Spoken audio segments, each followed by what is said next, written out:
Yolcunun yabancı bir yerde fark ettiği ilk şeylerden biri ülke dilidir ve özellikle Kamçatka'da belirgindir, Sibirya ya da Büyük Rus İmparatorluğu'nun herhangi bir bölgesi. Atalar ne Rusların Babil Kulesi'nde yaptığı böylesine karmaşık, çarpık, karışık, tamamen anlaşılmaz bir dilini tahmin edemiyorum. Bazen düşündüm ki kulenin kendi tarafını diğerlerinden daha yüksek inşa etmiş olmalı, kabileler ve günah dolu çalışmaları nedeniyle bu şekilde cezalandırıldılar, anlaşılmaz sesler jargonu, ki hiçbir adam bunu umamazdı, yaşlanmadan ve asla çalışamayacağından önce anlıyor başka bir kulede. Nasıl bulduklarıdırsa, kesinlikle bir sorun Rus İmparatorluğundaki tüm gezginlere et. Birkaç hafta önce Kamçatka'ya ulaştık. Mümkünse birkaç yaygın şey öğrenmeye karar verdim. İfadeler, bu en çok ilk ilişkimiz sırasında faydalı olurdu yerliler arasında, istiyorum bir şeyler yiyecek. Bunun muhtemelen ilk olacağını düşünmüştüm, bunu sakinlerden herhangi birine söylemem gerekti ve ben bunu o kadar iyice öğrenmeye kararlıydım ki asla tehlikede olmamam, cehaletten, açlıktan. Bunun üzerine bir gün binbaşıya sordum, Rusça'da eşdeğer ifadenin ne olduğunu söyledi. Soğukkanlılıkla cevap verdi, bir şey yemek istediğimde, yapmam gereken tek şey şöyle söylemekti. Vaşav vesoki bley grodiai filiki prevoskoditl stivoy takdalşay. Sanırım hiç böyle bir saygı duygusu hissetmemiştim. Herhangi bir adamın edindiği yetenekler, binbaşının yetenekleri gibi onun bu olağanüstü ifadeyi akıcı ve zarifçe söylediğini duydum cümle. Zihnim, hayal etmeye çalışarak umutsuzca kaybolmuştu. Sabırlı yıllar, onundan önce yaşamış olması gereken ilk yemek isteğini duydum ve şaşkınlıkla düşündüm, yorulmaz azimiyle onu zafere taşıdı böyle bir dili edinmek. Basit bir şey talebi, yemek yemek böyle aşılmaz engeller oluşturuyordu. Telaffuz, dilin teolojik ve metafizik, bilimin daha karmaşık soruları mı? Hayal gücü bu düşünceyle dehşete düştü. Açıkça binbaşıya bu korkunç kitabı yazdırabileceğini söyledim. Büyük bir pankarta cümle yapıp boynuma asmak, ama ne kadar telaffuz etmeyi öğrenirken denemeyi de önermedim. Ay sonrasında deneyimsizliğimden faydalandığını öğrendim ve bana en uzun ve en kötü tavırları vererek güven duygusunu paylaşmak, barbarca diliyle kelimeler ve onların anlam ifade ettiğini iddia ediyor bir şeyler yemeli. Gerçek Rusça çeviri kötü olurdu yeterliydi ve özellikle sert kelimeler seçmek tamamen gereksizdi. Bence Rusça dil, istisnasız, en çok kullanılan dili, modern dillerin öğrenilmesi zordu. Zorluğu ise telaffuzda yalan söylemek, tahmin edilebileceği gibi. Sözlerinin hepsi yazılmıştır fonetik olarak ve İngilizceye yabancı olan sadece birkaç sese sahiptir, ancak dil bilgisi son derece karmaşık ve karmaşıktır. 7 madde, vakalar ve 3 cinsiyet ve sonuncular hiçbir şeye bağlı değildir, kesin ilkeler ne olursa olsun, ama tamamen keyfi bir şekilde, neredeyse bir yabancının bunları öğrenip isimler vermesini imkansız ve sıfatlar doğru sonlarını kullanır. Kelime dağarcığı oldukça bol ve deyimleri de zarif derecede gösterişli bir bireyselliğe sahiptir. Günlük dile tam aşina olmadan takdir edilir. Rus köylülerinden bahsediyor. Rusça, tüm Hint-Avrupa dilleri gibi, yakından akrabadır eski Sanskrit diline ve değişmeden korunmuş gibi görünüyor, bir diğerlerinden daha fazla, eski Vedik kelimeler. İlk 10 rakam, 1000 yıl önce bir Hindu tarafından konuşulduğu gibi Hristiyan dönemi, bir veya iki istisna dışında, bir modern Rus köylüsü. Petropavlovk'ta kaldığımız süre boyunca Rusça öğrenmeyi başardık, evet, hayır ve nasılsınız için kendimizi tebrik ettik. Böyle bir dilde bu küçük ilerleme bile az değil, tuhaf bir zorluk. Petropavlovk'taki karşılamamız hem Ruslar hem de Amerikalılar tarafından en çok samimi ve hevesli ve ilk 3-4 gün sonrası. Geliş tek bir ziyaretler ve akşam yemekleriyle geçti. Açık Perşembe günü at sırtında küçük bir köye gezdik. Avaça, Körfez'in karşısında 10 ya da 15 verst uzaklıktaydı ve geri döndü. Bu güzelliğin manzarası, iklimi ve bitki örtüsüyle büyülenmişti yarımada. Yol, çimenli, ormanlık tepelerin etrafından dolanıyordu, berrak mavi suyun üzerine, cesur havaya seyrediyorsunuz. Denize açılan kapıyı oluşturan mor burunlar ve ortaya çıkarıcı ara sıra, gümüş uç kümelerinin arasında, uzun bir anlık karla kaplı Resmızıl Dağı sıraları, uzanıyor batı kıyısından Villujinski'nin beyaz ve tek zirvesine kadar, 30 ya da 40 mil uzakta. Her yerdeki bitki örtüsü neredeyse tropikalde lüksünü gösteriyordu. Neredeyse avuç çiçek toplayabilirdik eğerlerimizden ve uzun yabani otlardan bükmeden bindiğimiz ve birçok yerde belimizi süpürüyordu. Memnun olurum İtalya'nın iklimini buruk havayı beklediğimiz yerde. Labrador, güzel manzaradan ruhlanarak, yankıları uyandırdık Amerikan şarkılarıyla dağılan tepeler, bağırışlar, hallo sesleri ve koşular küçük kazak midillilerimiz, ta ki batmakta olan güneş bizi uyarana kadar geri dönme zamanı. Petropavlovk'ta elde ettiği bilgiler üzerine binbaşı Abaza kısa süreliğine takip eden kış için bir operasyon planı hazırladı şöyle, Mahud ve Bush, Olga ile Nikolaevsk'e gidecekti Çin sınırındaki Amur Nehri'nin ağzında ve bu yerleşim yeri, tedarik üssü, Raf bölgesini keşfetmek için Okhotsk denizinin batısında ve güneyinde yer alan dağlık bölge. Rusya'nın Okhotsk limanı. Bu arada binbaşı ve ben, yerlilerden oluşan bir grupla birlikte yarımadadan kuzeye doğru seyahat etmek Kamçatka'ya ve önerilen hattın güzergahını yaklaşık ortalarda kesin Okhotsk ile Bering Boğazı arasında. Burada tekrar bölmek istiyorum. Bunlardan biri Mahud ve Bush ile Okhotsk'ta buluşmak için batıya gidecektik ve biri kuzeye doğru, Anadisk adında bir Rus ticaret istasyonuna gider, numara, DYRSK, Boğaz'ın yaklaşık 400 mil batısında. Bu konuda hattımızla geçilecek tüm araziyi nasıl kapsayacağımız, Anadisk arasındaki ıssız ve ıssız bölge hariç ve şefimizin şimdilik bırakmayı önerdiği Bering Boğazı keşfedilmemiş.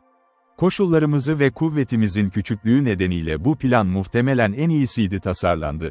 Ama bu binbaşı ve benim seyahat etmemizi zorunlu kıldı tüm kış boyunca tek bir yoldaş olmadan, sadece bizim yerli ekip ustaları. Rusça konuşmadığım için bunu bir tercüman olmadan yapmam imkansızdı ve major bu görevde, genç bir Amerikalı Kürk tüccarı olan Doddu da bu görevde tuttu 7 yıldır Petropavlovk'ta yaşıyordu ve kim tanıdıktı Rusça diliyle ve yerlilerin alışkanlık ve gelenekleriyle ilgili. Bu ekli yıl tüm kuvvetimiz 5 kişiye ulaştı ve 3 partiye ayrılmıştı, biri Okhotsk'ın batı kıyısına yönelen deniz, biri kuzey kıyısı için, diğeri ise aradaki ülke için deniz ve kutup dairesi. Tüm küçük detaylar, örneğin ulaşım ve geçim, birkaç parti. Kırsalda yaşayacak, seyahat edecektik. Yerliler ve her türlü ulaşım aracından faydalanıyoruz ve ülkenin sağladığı geçim. Zevk değildi girmek üzereyken bu geziye girecektik. Rus yetkilileri Petropavlovk'ta bize tüm bilgileri ve yardımı verdi. Güç kazandı, ancak 5 adamın 1800 mil çorak bölgeyi keşfetmeyi asla başaramadı, Amur Nehri ile Bering Boğazı arasında neredeyse ıssız bir arazi vardı. Binbaşının bu bölgeden geçebilmesinin olası olmadığını söylediler. Kamçatka Yarımadası, beklediği gibi düşüyor. Ama eğer gerçekten de büyük ıssız bozkırlara giremezdi kuzeyde ise sadece gezgin kabileler tarafından yerleşilmişti Çukçis, Çuk, Çiz ve Korak. Binbaşı basitçe şöyle cevap verdi, onlara neler yapabileceğimizi gösterecekti ve hazırlıklarına devam etti. 26 Ağustos Cumartesi sabahı, Olga Mahud ile birlikte yola çıktı ve Bush'a Amur Nehri'ne geçtik. Binbaşı, Dod ve beni ise Petropavlovk, Kamçatka üzerinden kuzeye doğru ilerlemek üzereyiz. Sabah açık ve güneşliydi, bir tekne ve bir yerli ile çatışmaya girdim mürettebat ve Bush ile Mahud'a denize eşlik etti. Taze sabah hava esintisini hissetmeye ve uzamaya başladıkça batı kıyısının kayalıklarının altından yavaşça bir veda içtim, Amur Nehri Keşif Partisi'nin başarısına bir kadeh şarap getirdi, kaptanla el sıkıştı ve Hollanda tarihini övdü ve askerlere ve adamlara veda etti. Kenardan inerken, ikinci yardımcı tehlikeleri düşünce duyguya kapılmış gibi görünüyordu ki o putperest ülkede karşılaşmak üzereydim ve bağırdım komik, bozuk İngilizceyle, Bay Kinney. Cannon diyemedi, kimsenin için yemek yapacak bir adam var ama sen potatus alamıyorsun, sanki aşçının yokluğu ve patatesin olmaması ise özetlerdi tüm dünyevi yoksunluklar. Ona neşeyle yemek yapabileceğimizi söyledim kendimiz için ve kök yemek, ama başını hüzünlü bir şekilde salladı, sanki Sibirya'nın kökenlerinin kaynadığı sefalet durumunu kehanet vizyonunda gördü ve kendi yemeklerimiz kaçınılmaz olarak bizi azaltmalıdır. Bush bana sonrasında söyledi Amur yolculuğunda sık sık ikinci zabiti gözlemlediğini derin ve hüzünlü bir hayal içinde, yanına gelip sorduğunda ne düşündüğünü ona söyledi, hüzünlü bir şekilde sallayarak başı ve tarif edilemez bir vurgu, zavallı Bey Kinney. Zavallı Bay Kinney, onun davranışına karşı olan şüpheciliğe rağmen deniz yılanı, bana sert sevgilerinde ikinci bir yer verdi en sevdiği kedisi, Tommy ve domuzlar. Olga üst yelkenlerini savarken rotasını değiştirdi daha doğuya doğru ve yavaşça başların arasından süzülerek yakaladım çarkonun yanında çeyrek güvertede duran Bush'un son bir bakışı ve Morse alfabesiyle anlaşılmaz kelimeleri kendi diliyle telgraf ile gönderdi kol. Şapkamı sallayarak karşılık verdim, kıyıya doğru döndüm, içinde bir yumru vardı, boğazıma koydu, adamların yol vermesini emretti. Olga gitmişti ve medeni dünyayla bizi bağlayan son bağ koparılmış gibiydi.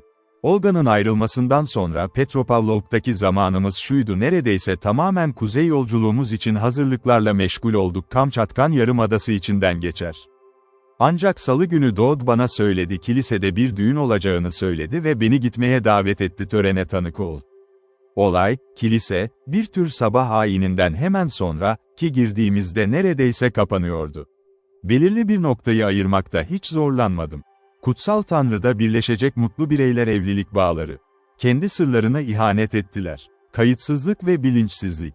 Şanssız, şanslı mı? Adam genç, yuvarlak kafalı bir kazaktı, 20 yaşında, kızıl süslemeli koyu renkli bir ceket giymişti ve belin üzerinde bir hanımefendi elbisesi gibi toplanmıştı, ki bu elbise anatomisine karşı dikkatsiz bir şekilde saygısızlık edildiği düşünülüyordu. Koltuk altları. Olağanüstü bir olayı onurlandırmak için bir kulaklarının üzerinden çıkan, büyük beyaz ayakta yaka, Olga'nın arkadaşı şöyle derdi, önceden cesur çivili ve Sales gibi. Pamukları arasındaki acı bir anlayışsızlık nedeniyle pantolon ve ayakkabıları yaklaşık 6 inç farkla birbirine yaklaşamadı ve eksik için herhangi bir düzenleme yapılmamıştı. Gelin kısaca yaşlı bir kadın, en az 20 yaş genç adamın kıdemli ve dul. Yaşlı Bay Wheeler'ın iç çekişini düşündüm, oğluna veda emri, Widder'lere bevare olsun ve merak etti, yaşlı beyefendi bu bilinçsizliği görse ne derdi? Viktim, sunağa doğru yürüyor ve sanatında bunun böyle olduğunu düşünüyor. Hepsi sermaye oldu. Gelin o tuhaf türden bir elbise giymişti, mobilya baskıları olarak bilinen kaliko ile kesim veya süslemeler olmadan her türlü şey. İster biyaz, ister gorz ile kesilmişti. Üzgünüm, bilmiyorum, elbise yapımı da okült bir bilim kadar ben kehanet olarak. Saçları sıkıca kızıl bir ipekle bağlanmıştı, önünde küçük bir altın düğmeyle takılı mendil. Hemen kilise ayini sona erdi ve sunak kaldırıldı. Odanın ortasında ve rahip, siyah ipek bir elbise giymişti, ağır inek derisi çizmeleriyle garip bir tezat oluşturdu, çifti çağırdı önünde.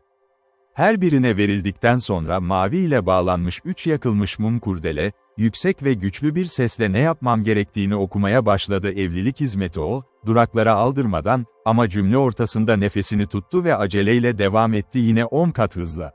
Evlilik adayları sessizdi, ama diyakon, soyut bir şekilde pencereden dışarı bakıyordu, kilisenin karşı tarafında, ara sıra üzüntüyle onu bölüyordu, yanıtlar dile geldi. Okumanın sonunda hepsi dindarca haç açtılar, yarım düzine kez üst üste ve onlara kararlı olanı sorduktan sonra rahip her birine bir gümüş yüzük verdi. Sonra daha fazlası geldi, okuma yaptı, sonunda onlara bir çay kaşığı verdi, bir bardaktan şarap içiyor. Okuma ve ilahi tekrar başladı ve uzun süre devam etti, damat ve gelin geçişi ve sürekli secde ediyorlar, diyakon ise en şaşırtıcı hızda tekrarlayarak cevaplar, 5 saniyede 15 kez, Gospodi pomului, kelimeleri, Gospodi pomi, lui, Tanrı bize merhamet etsin. O zaman madalyonlarla süslenmiş 2 büyük altın kaplamalı taç getirdi ve, üzerlerinde biriken tozu uçurmak düğün duyurusunda, onları damat ve gelinin başına koydu. Genç kazakın tacı tamamen çok büyüktü ve aşağı kaydı, başının üstünde mum söndürücü gibi başının üstünde durana kadar kulakları tamamen gözlerini kapatıyordu. Gelinin saçı, ya da daha doğrusu tuhaf bir şekilde, tamamlanmış olması bu olasılığı ellerliyordu, başında bir taç tutması ve arasından bir bireyin seyircilerde orada tutması için görevlendirildi. Rahip daha sonra çift el ele tutuştu, damadın elini bizzat tuttu ve hepsi başladı aceleyle sunağın etrafında bir yürüyüş, önce rahip, sürükleyerek kazak, tacın körlüğüne kör olmuş, sürekli üzerine basıyordu liderin topukları, gelin damadın peşinden gidiyor ve tutmaya çalışıyor saçını aşağı çekmekten çıkan taç, ve son olarak, fazlalık gelinin elbisesine basmak ve kraliyet altın kaplamasını tutmak yerine. Tüm performans tarif edilemez derecede saçmaydı, o ayık bedende yüz ifademi koruyamayacağımı, ki bu durum etkinliğin ciddiyetine yakışır ve neredeyse skandal yaratıyordu, tüm toplantı yüksek sesle gülerek. 3 kez yürüdüler, bu şekilde sunağın etrafından dolaştı ve tören sona erdi.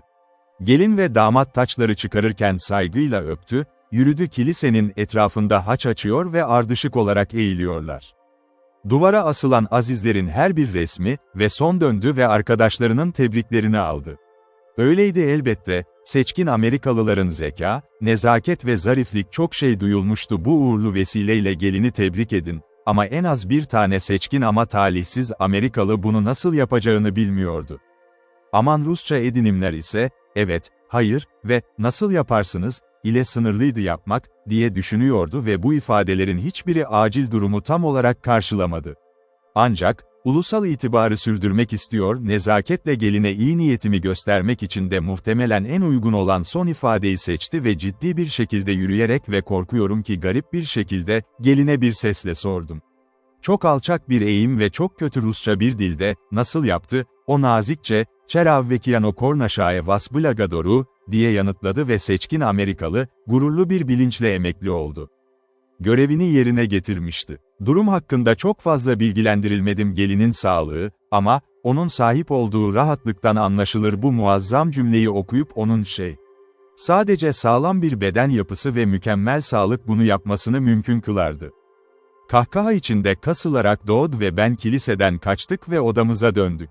Ben binbaşı tarafından evlilik töreninin Yunan kilisesi, doğru şekilde uygulandığında, tuhaf bir etkileyiciliğe sahiptir ve ciddiyet, ama şimdi bunu asla göremeyeceğim o zavallı kazakın hatırlamasıyla büyük bir ciddiyetim yenildi, başı sönmüş halde rahibin peşinden sunağın etrafında sendeleyerek dolaşıyordu bir taç içinde.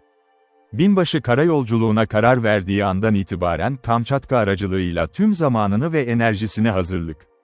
Fok derisiyle kaplı ve asılmak üzere tasarlanmış kutular yük eğerleri, malzemelerimizin taşınması için hazırlandı, çadırlar, ayı derileri ve kamp ekipmanları satın alındı ve paketlendi, zekice yapılmış demetler. Ve o yerlilerin deneyimlediği her şey açık hava yaşamının zorluklarını hafifletmek için öneri sağlandı, 2 aylık yolculuk için yeterli miktarlarda.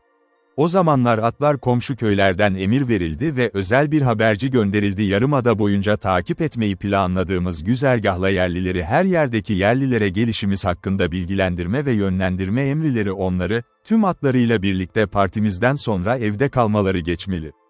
Böyle hazırlanarak 4 Eylül'de uzak kuzeye doğru yola çıktık. Seyahat etmek üzereyken geçeceğimiz Kamçatka Yarımadası, Okhotsk Denizi'nin doğusunda, aralarında uzanan uzun, düzensiz bir arazi dili, kuzey enleminin 51. ve 62. dereceleri ve aşırı uzunlukta yaklaşık 700 mil ölçülüyordu. Neredeyse tamamen volkanik oluşumdan ve geniş engebeli boylamasına bölünen dağlar hala neredeyse kesintisiz faaliyet halinde, 5 ya da 6 volkan. Hiç adı bile verilmemiş bu devasa dağ zinciri, 51. enlem derecesinden 60. dereceye kadar uzanır, neredeyse kesintisiz bir sırt ve sonunda aniden Okhotsk Denizi, kuzeye doğru yüksek seviyeli bir bozkır bırakıyor. Dol, yani çöl, regeyiklerin dolaştığı yer koraklar. Yarımadanın orta ve güney kısımları kırık büyük dağ sırasilesinin çıkıntıları ve etekleriyle derinlere kadar en vahşi ve en resümsel karaktere sahip izole vadiler ve görkemli ve çeşitli güzellikleriyle aşılmaz manzaralar sunar tüm Kuzey Asya'da. İklim her yerde, sadece uç noktalarda değil, kuzeyde nispeten ılıman ve eşit bir bölgedir ve bitki örtüsü neredeyse tropikal, tazelik ve bolluk tamamen farklı. Kamçatka hakkındaki fikirler.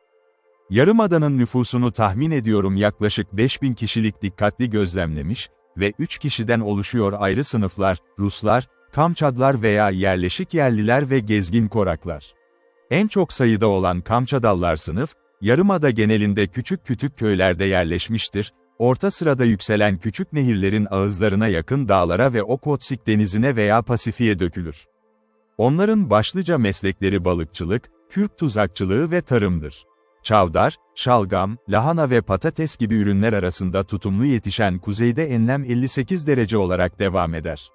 En büyük yerleşimleri verimli alanlardadır. Kamçatka Nehri Vadisi, Petropavlov ile Kılaçay arasında, Kuluçay. Ruslar, sayıca nispeten az olan kişiler, Kamçadal köyleri arasında burada dağılmış ve genellikle Kamçadallar ve kuzeyde göçebe kabileler. Gezgin koraklar, ki bunlar Yarımada'nın en vahşi, en güçlü ve en bağımsız yerlileri, nadiren 58. enlem paralelinin güneyine gelir, hariç. Ticaretin amacı, seçtikleri sığınaklar büyük ıssız bozkırlardır. Jainsk, körfezinin doğusunda yer alır ve burada dolaşırlar. Sürekli yerden yere yalnız gruplar halinde büyük kürklerle yaşanıyor. Çadırlar ve geçim için evcilleştirilmiş sürülerine bağlıydılar.